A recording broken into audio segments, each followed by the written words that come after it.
Praise the Lord. प्रिय बंधू आणि बहिणीनो, प्रभू येशू ख्रिस्ताच्या पवित्र प्रेम नावामध्ये मी देवाचा सेवक पास्टर श्यामकांत सरवडे आपलं नव्या या संदेशामध्ये मनपूर्वक स्वागत करतो. प्रियजनांनो, आपण या दिवसामध्ये परमेश्वराचं वचन ऐकत आहात, आशीर्वादित होत आहात आणि प्रार्थना करत आहात आणि तुम्हाला उत्तर मिळत आहे. रोपे टीव्ही चॅनलसाठी प्रार्थना करत आहात, नक्की करा. मत्तीचा हात देखील या चॅनलच्या स्वार्थ कार्यासाठी नक्की द्या. आम्ही जे तुमच्यासाठी देवाच्या वचनाची सेवा करतो, आमच्यासाठीही तुम्ही प्रार्थना करा. आणि जेव्हा तुमच्यासाठी विशेष प्रार्थनेची गरज असते, तेव्हा या टी व्ही चॅनलवर संदेश स्क्रीनवरती खाली दिलेल्या फोनवरती योग्य वेळी तुम्ही फोन करत चला. नक्की आम्ही आपल्यासाठी मध्यस्थीची प्रार्थना करू. आजचा हा संदेश सफनेच्या पुस्तकातून आपण पाहणार आहोत. पवित्र शास्त्रामध्ये जुन्या करामध्ये सफन्याचं पुस्तक आहे. प्रियानो, आपण नेहमी म्हणतो की आपण शेवटल्या काळात आहोत आणि प्रभूच्या येण्याची वेळ जवळ आलेली आहे. शास्त्र सांगतो, होय, जो येणार तो येईल, उशीर करणार नाही. आणि प्रभू येशू ख्रिस्तानं स्वतः म्हटलेलं आहे, पहा मी लवकर येतो, प्रत्येकाला ज्याच्या त्याच्या कृत्याप्रमाणे देण्यास माझ्याजवळ वेतन आहे. प्रियानो, तो प्रभू येशू ख्रिस्त या भूतलावर मंडळीला घेऊन जाण्यास येणार आहे. तुम्ही आणि मी मंडळीमध्ये आहोत, ही त्याची कृपा आहे. तुम्ही आणि मी त्याची कामकरी आहोत, त्याची इमारत आहोत आणि आपण पवित्र मंदिराशी रचले जात आहोत. प्रियजनांनो, आपण या भूतलावर परमेश्वराच्या भयात, परमेश्वराच्या आज्ञेत, परमेश्वराच्या कृपेत, त्याच्या वचनात आणि विश्वासात राहणं, त्याची आराधना, त्याची भक्ती करत जीवन जगणं हे फार महत्वाचं आहे. परंतु आज आम्हाला जगामध्ये पाहायला मिळतं की या पिढीला आपण म्हणतो ही शेवटली पिढी आहे, ही दुष्ट पिढी आहे, ही व्यभिचारी पिढी आहे. मात्र प्रियानो, या जगामध्ये आम्ही राहत असताना प्रियानो, जसा मासा पाण्यात राहतो, पाणी समुद्राचं खारट असतं पण मासा खारट नसतो. नक्की त्याच्या पोटामध्ये काही घाण असते, त्याच्या शरीरावरती काही खवले असतात, परंतु ज्या वेळेला आम्ही जरी मासा खायचा असेल तर आम्हाला पहिल्यांदा खवलं काढणं आणि त्याचं पोट साफ करणं गरजेचं असतं. तापलेल्या कढईमध्ये त्याला सोडतो मसाला भरून, तेव्हा आपल्याला चव येते. कारण खरंच आपल्या जीवनामध्ये असंच आहे. आपलं बाह्य स्वरूप महत्वाचं नाही, तर आपलं आत्मिक जीवन महत्वाचं आहे. आणि परमेश्वर आम्हाला पाहताना त्याचे नेत्र आम्हाला आजमावतात. परमेश्वर म्हणतो, तुझं उठणं आणि बसणं मला ठाऊक आहे, तुझे अश्रू माझ्या बुद्धीत आहेत. पाऊल टाकणं तुमच्या आणि माझ्या हाती आहे, पण सांभाळणारा परमेश्वर आहे. योजना आखणं आमच्या हाती आहे, पण कार्यसिद्धी करणारा तो आहे.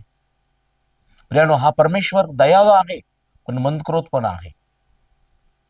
आपण म्हणतो देव प्रीती आहे, पण परमेश्वर जो दयाळू आहे, प्रीती आहे, त्याला जेव्हा काही गोष्टी आवडत नाही, तेव्हा प्रियानो परमेश्वराला क्रोध येतो, परमेश्वराला दुःख होतं.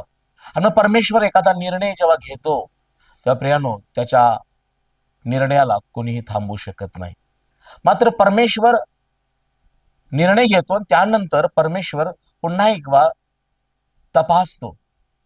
नोहाच्या वेळेला आम्हाला पाहायला मिळालं, परमेश्वरानं जी सृष्टी निर्माण केली, जो मनुष्य निर्माण केला, परमेश्वरानं मनुष्याच्या हाती या भूतलाची सत्ता दिली, मनुष्याला आशीर्वाद दिला, अधिकार दिला, फलद्रूप व्हा, बहुगुणित व्हा, पृथ्वी आपण टाका, सत्तेत आणा. परमेश्वरानं आशीर्वाद दिला आणि परमेश्वरानं अधिकारी दिला. मात्र ज्या वेळेला आम्हाला पाहायला मिळतं की परमेश्वर पुन्हा एकदा सृष्टीकडे पाहिलं की ही सृष्टी आणि सृष्टीवरील मानव, परमेश्वर म्हणतो त्यांच्या मनातले विचार एकसारखे वाईट आहेत. मनुष्याची चालचलून बिघडलेली आहे. मनुष्य दुष्ट गोष्टी करत आहे. अशा वेळेला परमेश्वरानं जलप्रलयानं पृथ्वीचा नाश करायचं ठरवलं आणि प्रियानो, तशाच वेळेला परमेश्वरानं पृथ्वीकडे ज्याला पाहिलं तेव्हा नोहा हा धार्मिक पुरुष देवाच्या दृष्टीस पडला. परमेश्वरानं नोहाला तारू बनवायला सांगितलं आणि सांगितलं की 40 दिवस 40 रात्री पाऊस पडणार आहे, तू तारू बनव आणि जे तुझं ऐकतील ते जलप्रलयापासून वाचणार आहेत. आणि आम्हाला ती सर्व घटना आणि ती वास्तवता ठाऊक आहे की नोहानं परमेश्वरावर विश्वास ठेवला आणि नोहानं तारू बनवलं. नोहानं जलप्रलयानं जगाचा नाश होणार ही गोष्ट जगाला ओरडून सांगितली, पण जगानं ऐकलं नाही, परिवारानं ऐकलं. नोहाचा परिवार नाशापासून वाचला, जलप्रलयापासून वाचला. काही सरपटणारे प्राणी, आकाशातले पक्षी, हिंस्र पक्षी देखील नोहाचं ऐकून त्या तारूमध्ये गेले, ते वाचले. कारण आज ही परमेश्वराचं वचन, अभिवचन आणि परमेश्वराची वाणी आपल्याकडे येत आहे की आपण शेवटल्या काळामध्ये आहोत. आणि आज परमेश्वराचं वचन तुम्हाकडे येत आहे या शेवटल्या काळामध्ये, या शेवटल्या पिढीमध्ये आपण जीवन जगत असताना आपण जेव्हा जगामध्ये पाहतो, हे जग दुष्टतेच्या स्वाधीन आहे. हे जग अमंगळ, अपवित्र, घाणेरड्या सर्व चालीरीती, चुकीच्या गोष्टींच्या स्वाधीन झालेला मला पाहायला मिळतं. आणि मग आपण हे कबूल करतो की होय, प्रभूचं येणं समीप आहे. होय, ही शेवटली पिढी आणि शेवटचा काळ आहे. परंतु प्रियानो, आपण या गोष्टी फक्त बोलून सोडाव्या इतपत योग्य आहे का? प्रियानो, या शेवटल्या काळात, या शेवटल्या पिढीत, व्यभिचारी पिढीत, दुष्ट पिढीत तुम्ही आणि तुमचा परिवार, तुम्ही आणि तुमचे प्रियजन नाशापासून वाचणं हे फार महत्वाचं आहे. सफण्याच्या पुस्तकामध्ये असंच परमेश्वराचं रहस्य, सत्य, परमेश्वराचं वचन, बायबल देवाचं वचन सांगतं सफन्या 1 मध्ये, यहुदाचा राजा आमोन्याचा पुत्र योशिया याच्या कारकिर्दीत सफन्या बिन, कुशी बिन, गदल्या बिन, आमऱ्या बिन हिजकियाला परमेश्वराचं वचन प्राप्त झाले. काय वचन प्राप्त झालं? मी भूपृष्ठावरून सर्व काही निकालच नाहीसे करेन, असे परमेश्वर म्हणतो. संपूर्ण सृष्टीवरून मी सर्व काही निकालच नाहीसे करेन. आता या भूपृष्ठावरून, या संपूर्ण सृष्टीवरून परमेश्वर म्हणतो मी काय नाहीसे करेन? मी मनुष्य व पशु नष्ट करेन, मी आकाशातली पक्षी व समुद्रातले मासे, दुर्जन व त्यांचे अडखळे नाहीसे करेन, असे परमेश्वर म्हणतो. मी भूपृष्ठावर मानव नाहीसे करेन, असे परमेश्वर म्हणतो. मी आपला हात यहुदावर, यरुशलेमाच्या सर्व रहिवाशावर चालवेन. या स्थळातून बालमूर्तींचे शेष नाहीसे करेन आणि मूर्तीचे पुजारी व याजक यांचे नाव नाहीसे करेन. जे धाब्यावर आकाशातील सैन्यांची पूजा करतात, जे उपासक परमेश्वराची शपथ वाहतात व मिल्को मूर्तीची शपथ वाहतात, जे परमेश्वरापासून पराडमुख झालेले आहेत, ज्यांनी परमेश्वराचं चरण धरले नाहीत व त्याचा शोध केला नाही, त्यास मी नष्ट करेन. किती दुःखाची, खेदाची गोष्ट आहे की प्रियानो, जेव्हा परमेश्वर असा नियम आणि निर्णय घेतो तेव्हा प्रियानो, देवाच्या निर्णयाला कोणी थांबवू शकत नाही. आणि या ठिकाणी मला पाहायला मिळतं की परमेश्वर हा संदेश, हे वचन सफन्याच्या द्वारे या जगाला प्रगट करत आहे. परमेश्वराने एक निर्णय घेतलेला आहे, मी भूपृष्ठावरून निखाल सर्व काही नष्ट करेन. मानव नष्ट करेन, पशु नष्ट करेन, आकाशातली पक्षी, समुद्रातले जलचर, जे धाब्यावर जे मूर्तीची शपथ वाहतात, जे मिल्को मूर्तीची शपथ वाहतात, देवाची शपथ, राजाची शपथ वाहतात, त्यास मी नष्ट करेन. आणि सगळ्यात महत्वाची गोष्ट परमेश्वर म्हणतो की जे परमेश्वरापासून पराडमुख झालेले आहेत, ज्यांनी परमेश्वराचं चरण धरलं नाही व त्याचा शोध केला नाही, त्यास मी नष्ट करेन. कारण आपल्याला परमेश्वराचं एक वचन ठाऊक आहे की परमेश्वर म्हणतो, माझ्या लोकांनी दुहेरी दुष्कर्म केलं आहे. मी जो जिवंत पाण्याचा झरा त्या मला त्यांनी सोडिले आणि ज्यात पाणी राहणार नाही असे फुटके हौद त्यांनी खोदून कोरून आपल्यासाठी तयार केलेले. कारण परमेश्वर निर्माण करता देव आहे आणि ही सृष्टी त्याची निर्मिती आहे. परमेश्वरानं दिवसा प्रकाश देण्यासाठी सूर्याची निर्मिती केली, रात्रीच्या प्रकाशासाठी चंद्र आणि तारे निर्माण केले. परंतु आज निर्माणकर्त्याला सोडून लोक निर्मितीच्या मागे लागलेले आहेत, त्याला नमन करत आहेत. परमेश्वरला ही गोष्ट आवडत नाही, दुःख होतं. परमेश्वर हा जिवंत देव आहे, परंतु जिवंत देवाला सोडून दैवतांची, मूर्तींची शपथ वाहणं, आराधना करणं ही देवाची आज्ञा मोडणं असं आहे. कारण परमेश्वराने मोशेला 10 आज्ञा दिल्या, त्यामध्ये पहिली आज्ञा हीच होती की मी तुझा परमेश्वर, मग समोर तुला अन्य देव नसावे. तो आपणासाठी कोरी मूर्ती करू नको, तिच्या पाया पडू नको. आकाशातील कशाची, पृथ्वीवरील कशाची आणि जलातील कशाची प्रतिमा करू नकोस. माझ्या प्रियानो, आपण परमेश्वराला नमन करावा, परमेश्वराची स्तुती करावी, परमेश्वराला धन्यवाद द्यावा. ही गोष्ट योग्य आणि खात्रीनं ती सत्य आहे. पिढीमध्ये आम्हाला हेच पाहायला मिळतं की लोक परमेश्वराला, त्यांनी बायबल सांगतं, ते पराडमूक झालेले आहेत. बरेचदा लोक परमेश्वराच्या मंदिरात येतात, उपासना करतात, प्रार्थना करतात आणि परमेश्वराकडून त्यांना आशीर्वाद मिळतो, प्रार्थनेचं उत्तर मिळतं. आणि त्यानंतर लोक उपासना घरातून, प्रार्थनेच्या घरातून मग जगामध्ये जातात. हे पराडमुख होणं आहे. प्रिय, आपला परमेश्वर आम्हाला पराडमुख होत नाही. प्रभू येशू ख्रिस्त म्हणतो, पहा मी तुम्हाला घालवून देणार नाही, मी तुम्हाला अंतर देणार नाही, मी तुम्हाला सोडणार नाही, टाकणार नाही. शास्त्रात लिहिले परमेश्वर म्हणतो, तुझ्या आई बापांनी तुला सोडलं तरी मी तुला सोडणार नाही.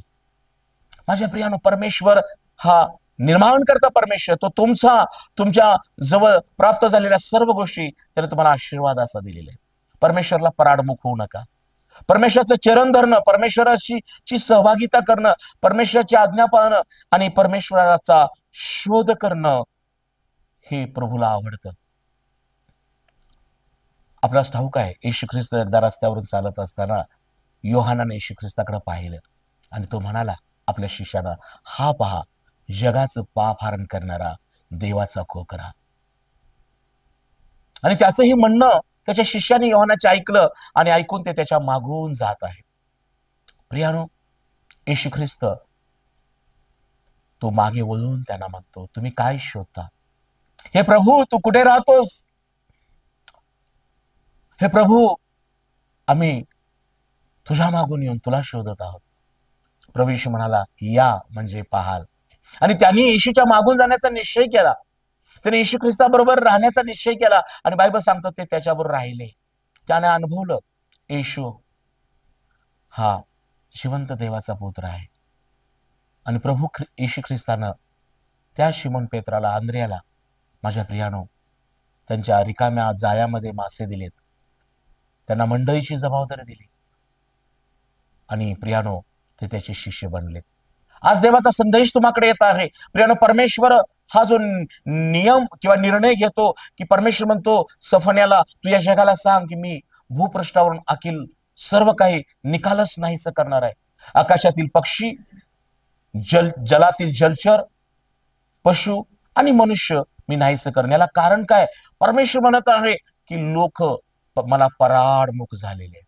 लोकांनी, परमेश्वर म्हणतो, मला त्यांनी शोधलेलं नाही, माझे चरण धरलेलं नाही. आज प्रियानं तो परमेश्वर ज्यानं तुमची प्रार्थना ऐकून उत्तर दिलं, तो परमेश्वर ज्यानं तुम्हाला दर्शन दिलं, ज्यानं तुम्हाला पापांची क्षमा दिली, ज्यानं तुम्हाला व्याधीमुक्त केलं, प्रियानो तो आजही तुम्हाकडे पाहत आहे, आजही तुमचं ऐकण्यासाठी तयार आहे, आजही तुम्हाला दर्शन देण्यासाठी तयार आहे. परंतु बरेचदा तुम्ही त्याच्या वचनाकडं कानाडोळा केला असेल, त्याच्या पवित्र स्थानी येणं रद्द केलं असेल, बंद झालं असेल, त्याचं शास्त्र वाचणं तुमच्या दृष्टीनं बंद झालं असेल, त्याची भक्ती करणं, साक्ष देणं, सुवार्थ सांगणं आज तुम्ही बंद केला असाल. परमेश्वर तुम्हाला म्हणत आहे, माझ्या प्रियानो, त्याला दुःख होतं आणि मग परमेश्वर म्हणतो मी नाहीच केल्याशिवाय राहणार नाही. पावलानं करिंथकराच्या पत्रामध्ये लिहिताना 3:16 मध्ये, पहिलं करीन 3:16 मध्ये देखील तो म्हणतो, तुम्ही परमेश्वराचं मंदिर आहात, तुम्हामध्ये देवाचा आत्मा राहतो, हे तुम्हाला ठाऊक नाही काय? तुम्ही जर देवाच्या मंदिराचा नाश कराल तर परमेश्वर तुमचा नाश करेल. प्रियानो, परमेश्वरानं तुम्हाला आपलं मंदिर बनवलेलं आहे, तुम्हाला प्रभू येशू ख्रिस्ताने आपला पवित्र आत्मा दिलेला आहे. कशासाठी? तुम्ही त्या आत्म्यानं परमेश्वराची प्रार्थना करावी, भक्ती करावी, आत्म्याला जडून राहावं, आत्म्याचा मनोभाव ओळखावा. पण बरेचदा आपण अनुग्रह घेतो, आशीर्वाद घेतो आणि परमेश्वराच्या आत्म्यापासून, परमेश्वराच्या सानिध्यापासून आम्ही बरेचदा लोक दूर जातात. ही शोकांतिक आहे. आज देवाचं वचन तुम्हाकडे येत आहे. परमेश्वर म्हणतो, मला पराडमुख होऊ नका, माझा शोध करा म्हणजे मी तुम्हाला सापडेन. माझ्याकडे वळा, मी तुम्हाकडे वळेन. माझा धावा करा, मी ऐकेन. मला शरण या, मी तुम्हाला पावेन.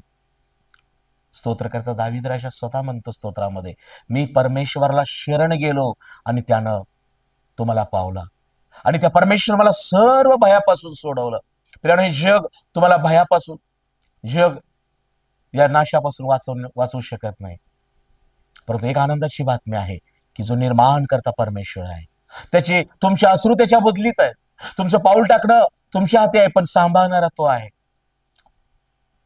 प्रियानो, आज जर त्याची वाणी ऐकाल तर परमेश्वर तुम्हाला नाशापासून वाचवेल. कारण आम्हाला वचन ठाऊक आहे, योहान 3:16, देवाने जगावर एवढी प्रीती केली की त्याने आपला एकुलता एक पुत्र दिला, यासाठी की जो कोणी त्या पुत्रावर म्हणजे येशू ख्रिस्तावर विश्वास ठेवतो त्याचा नाश होऊ नये, तर त्याला सार्वकालिक जीवन प्राप्त व्हावं. येशूवर विश्वास ठेवल्यानं आपण नाशापासून वाचतो. कोणत्याही प्रकारचा नाश असेल, आजारामुळे, गरिबीमुळे, मनात निर्माण होणारा संशय, गोंधळ, भीती, सैतान, यापासून तुम्ही वाचाल. परमेश्वरानं सपन्याला सांगितलंय, जगाला सांग, तुम्ही माझा शोध केला नाही, मला शरण आला नाही, माझं चरण धरलं नाही, तुम्ही मृत्यूची शपथ वाहता, तुम्ही 10व्यावर सैन्यांची पूजा करता, तुम्ही दुष्ट गोष्टी करत आहात, म्हणून मी नष्ट करेन. आता मात्र परमेश्वराचा बोध काय आहे? सपने 1:7 मध्ये परमेश्वर म्हणतो, प्रभू परमेश्वरा पुढे तुम्ही मौन धरून राहा, कारण परमेश्वराचा दिवस येऊन ठेपला आहे. परमेश्वराने यज्ञ बेलेची सिद्धता केली आहे, त्याने आपल्या आमंत्रितास पवित्र केले आहे. Praise the Lord. आज परमेश्वर तुम्हाला म्हणत आहे, आज आपण दुष्ट पिढीमध्ये, व्यभिचारी पिढीमध्ये, जगाच्या या नाशाच्या गोष्टी आपण पाहतो, ऐकतो, अनेक गोष्टी घडत आहेत. आपण म्हणतो आज शेवटले दिवस आहेत, प्रभू येणार, सगळ्या गोष्टी ठीक आहे. परंतु आज प्रभूचं वचन तुम्हाकडे येत आहे की तुम्ही या दुष्ट पिढीमध्ये दुष्टता करू नका, व्यभिचारी पिढीमध्ये व्यभिचार करू नका. तुम्ही मौन धरा, तुम्ही शांत राहा, तुम्ही संयम बाळगा, तुम्ही परमेश्वरा पुढे स्तब्ध राहा, त्याची सेवा करा, त्याला शरण या, त्याचं चरण धरा, त्याच्याबरोबर सहभागिता करा. नाशापासून आपण वाचले जाणार आहोत. कारण प्रियानो, अजून एक गोष्ट आहे की परमेश्वरला आवडत नाही. सपने 1:12 मध्ये परमेश्वर म्हणतो, त्या समय असं होईल की मी दिवट्या घेऊन यरूशलेमाची तपासणी करीन, म्हणजे खाली गाळ असलेल्या द्राक्षरसाने मंदावले आहेत आणि आपल्या मनात म्हणतात की परमेश्वर बरे करीत नाही, वाईटही करीत नाही, त्यांचा मी समाचार घेईन. त्यांचा माल लुटीत जाईल, त्यांची घरे उजाड होतील, ते घरे बांधतील पण त्यात वसणार नाही, द्राक्षीचे मळे लावतील पण त्यांचा द्राक्षारस पिणार नाही. पुष्कळदा प्रियानो, आमच्या मुखातून देवाला न आवडणारे गोष्टी येतात. आज मी देवाचं सेवक, देवाचं वचनातून तुम्हाला परमेश्वराचं वचन तुम्हाकडे येत आहे. या अशा प्रकारचं मुखातले शब्द नसावे. परमेश्वर काय म्हणतो, ते आपल्या मनात म्हणतात की परमेश्वर बरे करीत नाही, वाईटही करत नाही, त्यांचा मी समाचार घेईन, असं परमेश्वर म्हणतो. शलोमोन राजानं उपदेशकाच्या पुस्तकामध्ये म्हटलेलं आहे 11व्या अध्यायामध्ये, हे तरुणा, तुझ्या दृष्टीशी येईल तसा तू चाल, मनास वाटेल त्या मार्गाने जा, तुझं हृदय तुला आनंद देव, परंतु या सर्व मार्गात मी परमेश्वर तुझा समाचार किंवा झाडा घेईन, हे तुला ठाऊक असू दे. आज आपण पाहतो तरुण नजरेस येईल तसं चालत आहेत, मनास वाटेल त्या मार्गाने जात आहेत, आई वडिलांचा अवमान करतात, वडीलधाऱ्यांचा अवमान करतात, परमेश्वराचं बळ बाळगत नाहीत, आणि त्यामुळे तरुण माझ्या प्रियानो ते नाशाकडे चाललेले आहेत. नशामुळे त्यांची दशा होत आहे, नाश होत आहे. आज परमेश्वराचं वचन येत आहे, हे तरुणांनो, परमेश्वर तुम्हाला म्हणत आहे, नजरेस येईल तसा चाला, मनास वाटेल त्या मार्गाने जा, तुमचं हृदय तुम्हाला आनंद देव, पण परमेश्वर या सर्व गोष्टींचा झाडा येईल, हे तुम्हाला ठाऊक असू द्या. जेव्हा डॉक्टरांचा रिपोर्ट येईल, या आजाराची तुझ्या शरीराला लागण झालेली आहे, हे रक्तातले घटक वाढलेले आहेत, तेव्हा प्रियानो, तुमचा पैसा किंवा तुमच्या जवळ असणारं कोणतेही धन तुम्हाला वाचू शकणार नाही. सपन्या 1:18 मध्ये, परमेश्वराच्या क्रोध दिवशी त्यांच्या सोन्या रुपयाने त्यांचा बचाव होणार नाही, त्याच्या ईर्षेच्या अग्नीने सर्व देश भस्म होईल, कारण तो देशातील सर्व रहिवाशांचा अंत करील आणि तोही एकाएकी करील. Praise the Lord.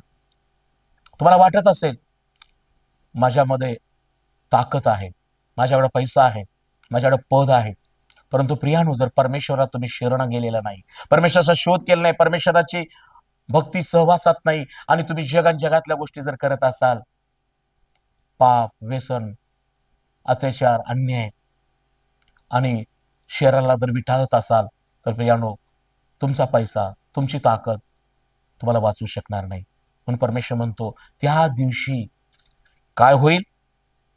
क्रोधाच्या दिवशी सोन्या रुपयाने त्या तुमचा बचाव होणार नाही. तुम्ही घरे बांधाल पण त्यात वसणार नाही, द्राक्षाचे मळे लावाल पण पिणार नाही. का?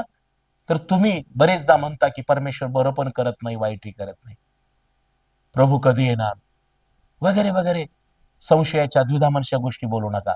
म्हणून परमेश्वर सपन्या 2 मध्ये म्हणतो, आता हे निर्लज्ज राष्ट्र एकत्र हो, तायावर ये, निर्णय बाहेर पडेल, दिवस भुसाप्रमाणे उडून जाईल, परमेश्वराचा क्रोध दिन तुम्हावर येईल, त्यापूर्वी तायावर या. देशातील नम्रजनानो, परमेश्वराच्या न्यायानुसार चालणाऱ्यानो, त्याचा आश्रय करा, धार्मिकता व नम्रता यांचे अवलंबन करा, म्हणजे कदाचित परमेश्वराच्या क्रोधदिनी तुम्ही दृष्टीआड व्हाल. आजचा बोध, उपदेश आणि इशारा काय आहे? होय, आतापर्यंत तुम्ही वेळ वाया घालवला असाल, आयुष्य निम्म तुमचंही झालं असेल, परंतु आज परमेश्वर म्हणत आहे सर्व राष्ट्रातील लोकांना, हे निर्लज्ज राष्ट्र, ताळ्यावर ये, एकत्र व्हा, काय करा? तुम्ही धार्मिकता व नम्रता धारण करा, परमेश्वराच्या न्यायानुसार चाला. मग काय होईल? परमेश्वर क्रोध दिली तुम्ही दृष्टी आड व्हाल. अजून कोणत्या गोष्टी आहेत? सपन्यात 2:9 मध्ये परमेश्वर म्हणतो, 2:8 मध्ये, की त्यांनी माझ्या लोकांची निंदा केली आहे. आणि 11 मध्ये म्हणतो परमेश्वर त्यास भयाव होईल. 10व्या वचनात म्हणतो, त्यांनी सेनाधीश परमेश्वराच्या लोकांस तुच्छ मांडले व त्याचवर तोरा मिरवला, म्हणून त्यांच्या गर्वाचे त्यास हे प्रतिफळ मिळेल. आज जगामध्ये आम्ही पाहायला मिळतं, परमेश्वराची धार्मिकता धारण केलेले, परमेश्वराचे भय धरणारे, परमेश्वराची सेवा करणारे लोक यांची निंदा केली जात आहे, छळलं जात आहे. माझ्या प्रियानो, अशा लोकांचा पण हे शेवटच्या काळात परमेश्वर समाचार घेणार आहे. आणि म्हणून बायबल सांगतं, प्रभू येशू ख्रिस्तान डोंगरावरल्या प्रवचनात सांगितलं, तुम्हापूर्वी जे संदेश ते होऊन गेले त्यांचा त्यांनी तसाच छळ केला, पण माझ्या नामामुळे जेव्हा लोक तुमची निंदा व छळ करतील तेव्हा तुम्ही धन्य.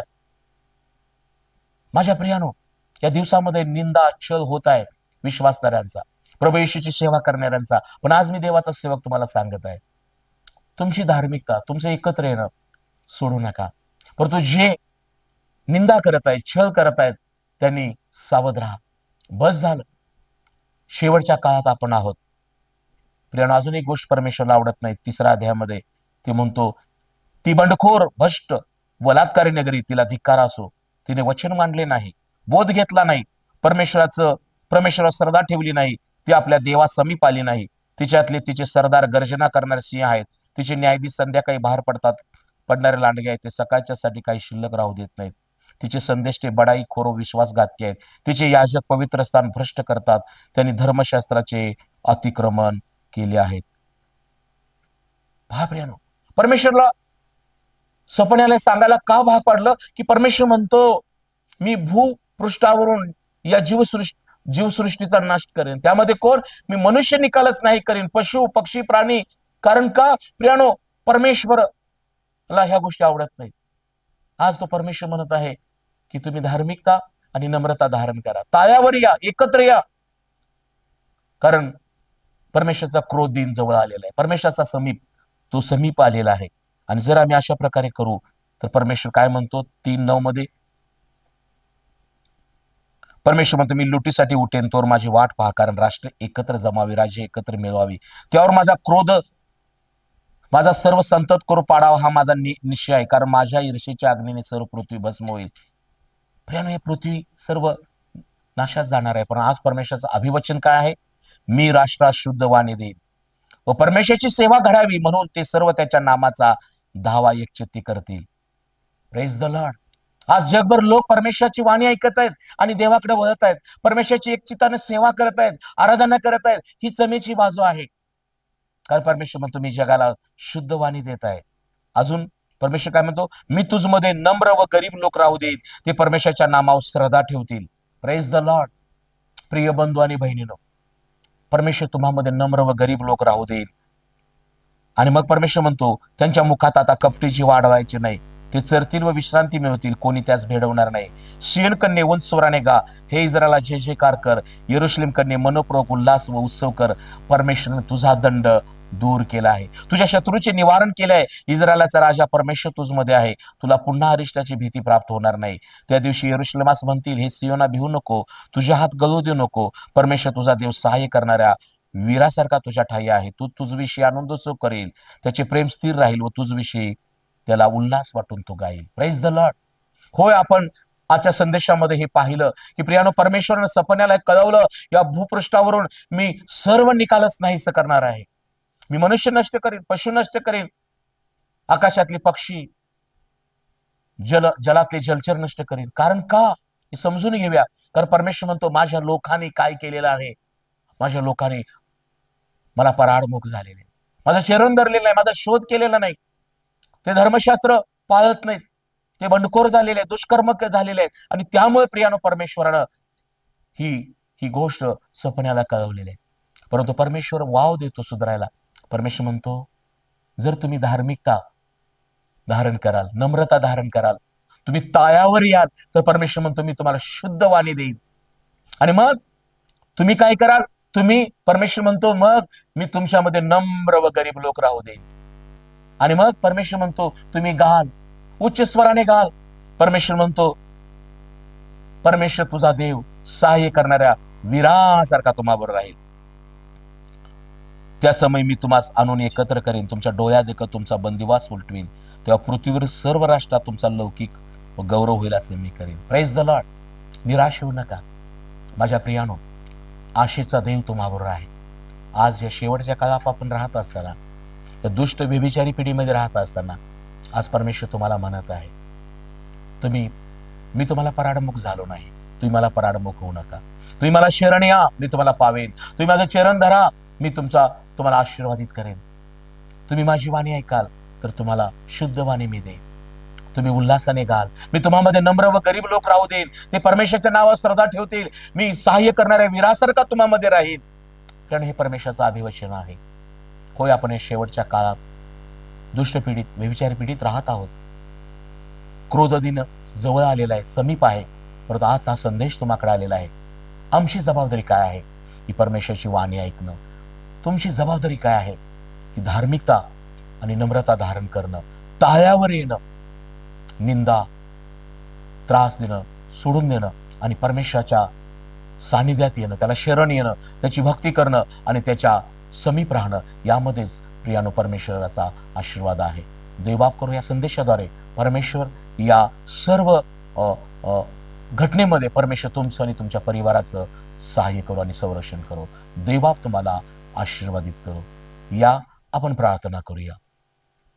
स्वर्गीय पित्या परमेश्वरा, येशूच्या प्रिय नावात मी आभार मानितो. या शेवटच्या दिवसामध्ये आम्ही राहत असताना आम्ही कबूल करतो, होय, ही दुष्ट आणि व्यभिचारी पिढी आहे, हा शेवटचा काळ आहे. परंतु राजा येशू, तुझं येणं समीप आहे. तुझ्या येण्याची चाहूल आम्हाला लागलेली आहे. म्हणून राजा येशू, हा जो मोलाचा संदेश हे प्रभू येशू आज तू आम्हाला कळवलेला आहेस की परमेश्वरानं सफन्याला ज्या गोष्टी सांगितल्या की मी भूपृष्ठावरून निकाल सर्व काही नाहीसं करेन, मी मानव नाहीसा करेन, मी आकाशातील पक्षी, पृथ्वीवर सरपटणारे जीव, पशु आणि जलचर नाहीसं करेन. परंतु परमेश्वरा, तू एक अभिवचन दिला आहेस की तू म्हणतोस की कारण की तुम्ही मला पराडमुख झाला, तुम्ही माझं चरण धरलं नाही, मला ओळखलं नाही. स्वर्गीय पित्या येशूच्या नावात मी प्रार्थना करतो, हा संदेश आज ज्याने ऐकलेला आहे परमेश्वरा, त्यांनी तुझा शोध करावा, त्यांनी तुझं चरण धरावं, त्यांनी तुला शरण यावं, म्हणून त्यांचं सहाय्य कर. प्रभू येशू, आजची तुझी शुद्ध वाणी त्यांच्या जीवनामध्ये कार्य करू दे. आणि बापा येशू, मी प्रार्थना करतो, तू सहाय्य करणाऱ्या वीरासारखा त्यांच्यामध्ये राहा. त्यांना परमेश्वर आत्म्यानं उपासना करण्यास सहाय्य कर, त्यांना उल्हास वाटू दे. या शेवटच्या दिवसामध्ये येशू, या आमच्या देशाचं आणि सर्व राष्ट्रांचं तू संरक्षण कर दे बापा.